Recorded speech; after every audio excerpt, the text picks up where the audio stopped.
এলম হবে নূরওয়ালা, আমল হবে নূরওয়ালা। এটা উলামায়ে দ্বীনের শান। এটা তার কাছে এলেম থাকবে নূরওয়ালা। নূরওয়ালা এলেম এরকম অন্ধের মতো হয় না।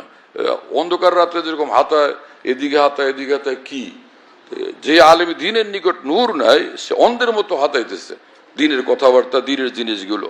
আর যার সঙ্গে নূর থাকে আল্লাহ পাক জাল্লা জালালুহু ওয়া মানওয়ালা তাকে সাহায্য করতে থাকেন, কদম কদম সরে সদর নসিব করতে থাকেন রব্বুল আলামিন। হ্যাঁ, মান ইউরিদিল্লাহু বিহি খায়রান ইউফাক্কিহু ফিদ্দীন ওয়া ইউলহিমহু রুশদা। আল্লাহ পাক তার জীবন চলার পথে তাকে অন্তরে ঢালতে থাকেন যে এটা কর, এটা করিস না, এটা বল, এটা বলিস না। হ্যাঁ না, সেই নূরওয়ালা ইলমের এই বরকত, নূরওয়ালা ইলমের এই ফল এবং ফসল। এটার জন্য জরুরি দুই জিনিস, যে আমরা গুনাহমুক্ত জিন্দেগি বানাই আর আকাবির দ্বীন এবং আল্লাহ ওয়ালাদের রাস্তায় চলি। এছাড়া কোনোভাবে এই দৌলত অর্জন হবে না। পরিষ্কার কথা। মাদ্রাসায় গিয়ে বললো যে আমার বুখারী পড়ায় দেন, ঠিক আছে পড়ো। নামাজের সময় নামাজে গেল না, ব্যাপার কি? বললো আমি খালি বুখারী পড়তে আসছি, নামাজের জন্য না। লা হাওলা ওয়ালা কুওয়াতা ইল্লা বিল্লাহ। এ কিভাবে সম্ভব?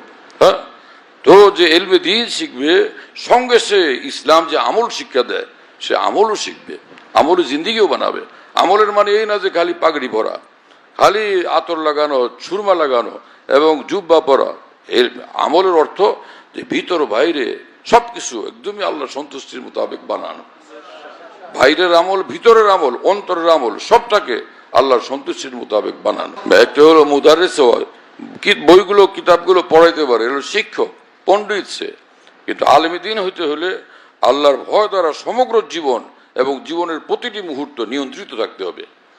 হ্যাঁ, তখন সে আলেম দ্বীন। আমরা সকলে আকাবির দ্বীন রাস্তায় চলবো তো ইনশাআল্লাহ।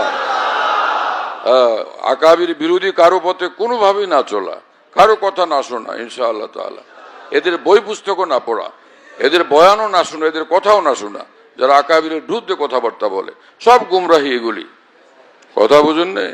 হ্যাঁ, এবং কোরআন সুন্নাহর ভিত্তিক যে কোরআন সুন্নাহর উপরে জীবন যারা গঠন করছেন এবং সে পুরানা আউলিয়া বুজুর্গানের কাছে যারা বিশ্বস্ত নির্ভরযোগ্য, ওই আউলিয়া কেরামের রাস্তার উপর চলি, তাদের হেদায়েতের উপর চলি আল্লাহর ওলি হওয়ার জন্য। আল্লাহ আমাদেরকে কবুল করেন।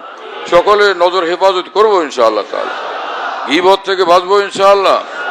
আল্লাহ আমাদের তৌফিক দেন, আল্লাহ তাআলা খুব কবুল করেন আমাদের এবং আমাদের তামাম ওলামা মাশায়েখ আউলিয়া বুজুর্গানের যেখানে যেখানে যারা দ্বীনের খেদমতে আছেন। আল্লাহ সকলের খেদমতকে কবুল করেন এবং সকলের মাজমাগুলোর মধ্যে, মজলিসগুলোর মধ্যে বড় বড় আউলিয়া উম্মত আল্লাহ তাআলা পয়দা করেন।